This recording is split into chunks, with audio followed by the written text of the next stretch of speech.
Hello दोस्तों, जय श्री राम, राधे राधे।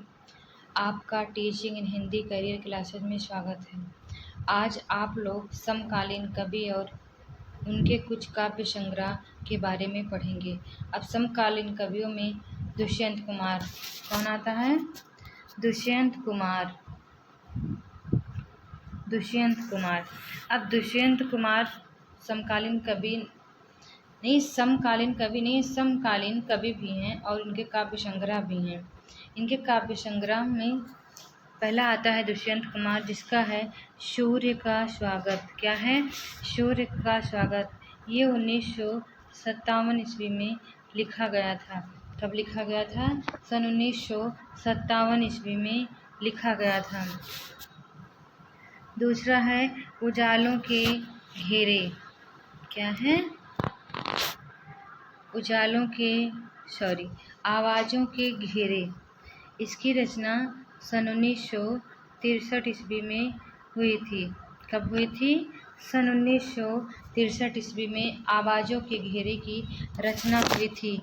तीसरा इनका है जलते हुए वन का बसंत। क्या है? जलते हुए वन का बसंत। चौथा है साए में धूप। क्या है? साए में धूप। ये रचना इनकी परीक्षाओं में पूछी गई है, जिसकी रचना सन 1975 ईस्वी में हुई है। कब है? सन 1975 ईस्वी में हुई है। ये थी दुष्यंत कुमार की रचनाएं। अब इसके बाद आप श्रीकांत वर्मा जी की रचनाओं के बारे में जानिए। अब श्रीकांत वर्मा जी की जो पहली रचना है वो है दिन आरंभ। क्या है? दिन आरंभ। तो दिन आरंभ जो रचना है, दिन आरंभ रचना जो है इनकी सन 1967 ईस्वी में लिखी गई थी। कब लिखी गई थी? सन 1967 ईस्वी में लिखी गई थी। दूसरा है माया दर्पण। इनका माया दर्पण और दिन आरंभ का टाइम पीरियड जो है वो सेम ही है, 1967 ईस्वी। तीसरा इनका है जलसा घर। क्या है? जलसा घर। तो इसकी रचना सन 1973 ईस्वी में हुई थी। कब हुई थी? सन 1973 ईस्वी में हुई थी। चौथा इनकी रचना का नाम है मगध। क्या नाम है? मगध। अब इसके बाद आते हैं सुदामा प्रसाद पांडे धूमिल। कौन आता है? सुदामा प्रसाद पांडे धूमिल। अब सुदामा प्रसाद पांडे जी की जो रचना है संसद से सड़क तक। क्या है? संसद से सड़क तक। ये 1972 ईस्वी में लिखी गई। कब लिखी गई? सन 1972 ईस्वी में लिखी गई। दूसरा इनका है कल सुनना मुझे। क्या है? कल सुनना मुझे। ये 1976 ईस्वी में लिखा गया है। कब है? 1976 ईस्वी में लिखा गया है। तीसरी रचना इनका है सुदामा पांडे का प्रजातंत्र। क्या है?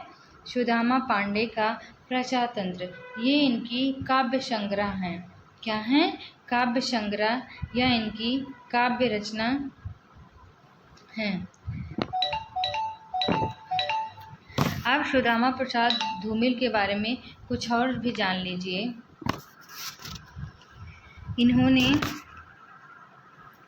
सुदामा प्रसाद धूमिल का जन्म जो हुआ था ये 1936 ईस्वी में हुआ था।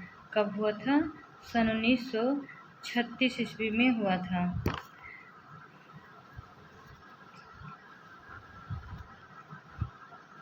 और इनकी मृत्यु 1975 ईस्वी में हुई। कब हुई?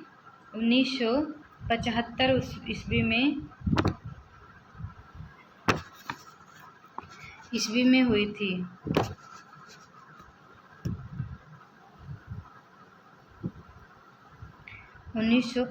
ईस्वी में हुई थी। साहित्य के 60वीं पीढ़ी के ये प्रमुख कवि माने जाते हैं। क्या माने जाते हैं? साहित्य के 60वीं पीढ़ी जो आती है, समकालीन कविता आती है, उसकी प्रमुख पीढ़ी सुदामा प्रसाद पांडे धूमिल जी माने जाते हैं।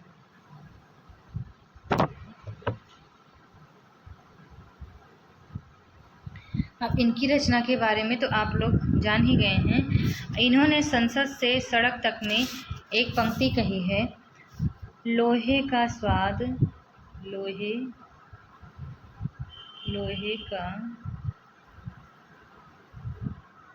लोहे का स्वाद लोहार से मत पूछो,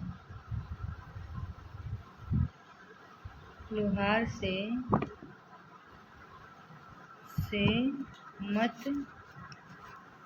मत पूछो, उस घोड़े से पूछो, उस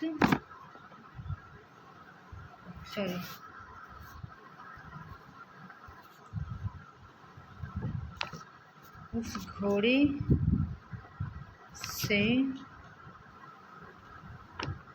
से पूछो जिसके मुंह में लगाम है, जिसके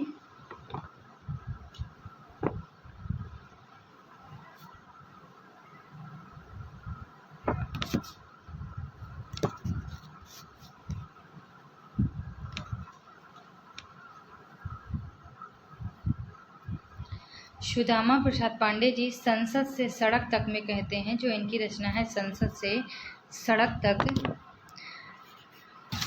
उसमें ये कहते हैं कि लोहे का स्वाद लोहार से मत पूछो, उस घोड़े से पूछो जिसके मुंह में लगाम है। ये थी सुदामा पांडे की रचना।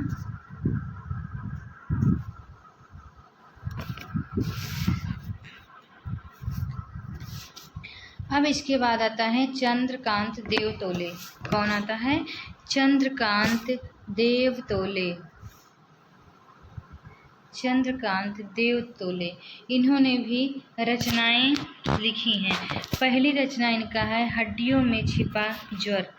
ये 1973 ईस्वी में लिखा गया। कब लिखा गया? सन 1973 ईस्वी में लिखा गया।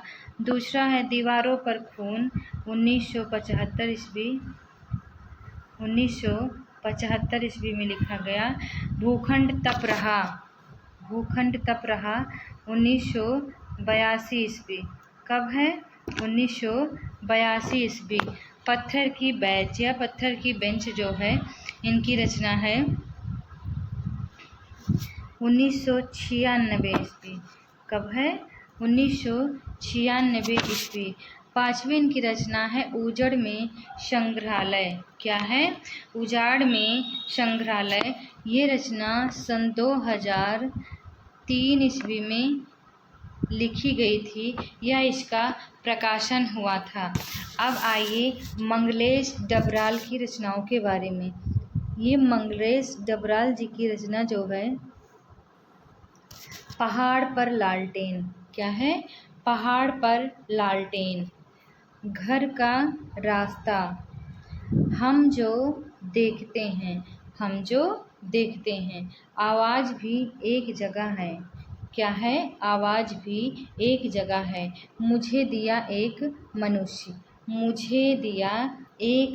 मनुष्य।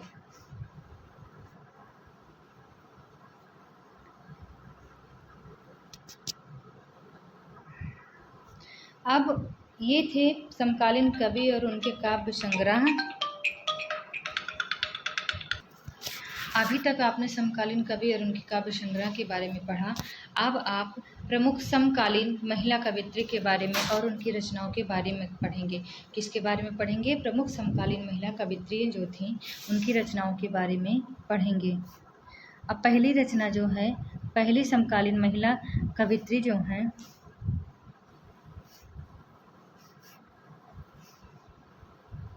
वो हैं अनामिका। कौन है? अनामिका। अब अनामिका की रचनाएं जो हैं, पहली रचना इनकी है गलते पत्तों की चिट्ठी। क्या है? गलते पत्तों की चिट्ठी। दूसरा है बीजाक्षर। तीसरा है समय के शहर में। क्या है? समय के शहर में। चौथी रचना इनकी है अनुष्टुप। क्या है? अनुष्टुप। पांचवी है कविता में औरत और खुरदरी हथेलियाँ, ये सारी अनामिका की रचनाएं हैं। अब आती हैं इंदु जैन जी। इनकी रचना है आँख से भी छोटी चिड़िया। क्या है? आँख से भी छोटी चिड़िया। हमसे पहले भी लोग यहाँ थे, हमसे पहले भी लोग यहाँ थे। हवा की मोहताज क्यों रहूं, हवा की मोहताज क्यों रहूं। कौन तेरा कौन सा, कुछ न कुछ टकराएगा जब।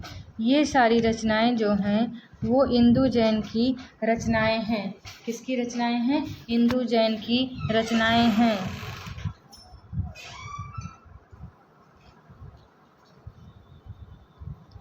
किसकी रचनाएं हैं? इंदु जैन की रचनाएं हैं। अब आइए पद्मा सचदेव की। अब पद्मा सचदेव जी की जो रचना है ये है मेरी कविता और मेरे गीत। कौन सी रचना है इनकी? मेरी कविता मेरे गीत। ये हैं पद्मा सचदेव की रचना। इसके आगे हैं मैत्रेयी पुष्पा जी। कौन है? मैत्रेयी पुष्पा जी। अब मैत्रेयी पुष्पा जी की रचना जो है वो है लकीरें। कौन सी रचना है? लकीरें। इसके बाद आती हैं गीताश्री। इनकी रचना है कविता जितना हक। वर्तिका नंदा जी की रचना है मरजानी। क्या है? मरजानी। ये थी प्रमुख समकालीन कवित्रियों की रचनाएं।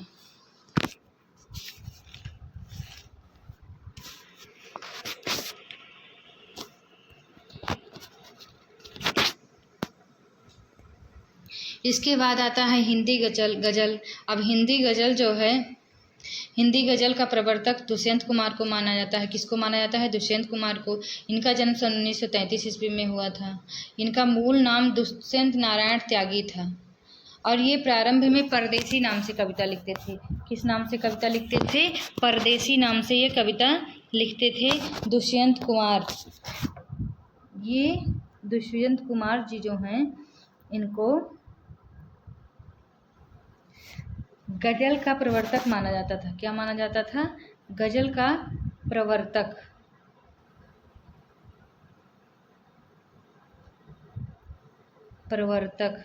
और ये परदेसी नाम से कविता लिखते थे। प्रारंभ में परदेसी तथा अनुरागी नाम से कविता लिखते थे।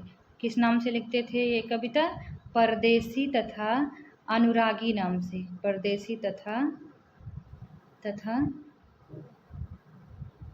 अनुरागी नाम से ये पहले कविता लिखते थे,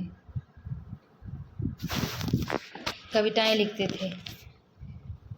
और इनका जन्म जो हुआ था ये सन 1933 ईस्वी में हुआ था। कब हुआ था? सन 1933 ईस्वी में हुआ था जन्म इनका। और मृत्यु जो है, इनकी मृत्यु जो हुई थी वो सन 1975 ईस्वी में हुई थी। कब हुई थी? सन 1975 ईस्वी में दुष्यंत कुमार जी की मृत्यु हुई थी। ये प्रारंभ में परदेसी तथा अनुरागी नाम से कविताएं लिखते थे। इतना आ गया ना अब सबको। इसके बाद आता है हिंदी दलित काव्य संग्रह। अब दलित काव्य संग्रह में है ओम प्रकाश वाल्मीकि जी, जिसकी रचनाएं हैं सर्दियों का संताप, सन 1989 ईस्वी में लिखी गई।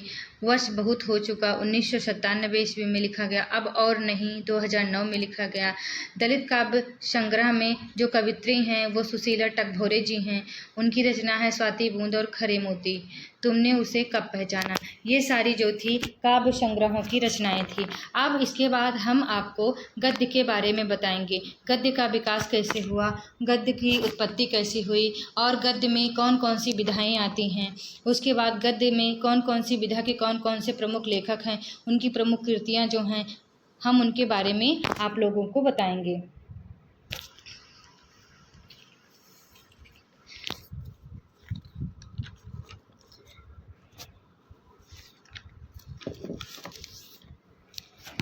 अब इसी के साथ नवगीत आता था। इसके बाद नवगीत में राजेंद्र प्रसाद सिंह थे, जिनकी रचना भूमिका थी, सन 1950 में लिखी गई। संजीवन कहाँ, ये 1965 ईस्वी में लिखा गया।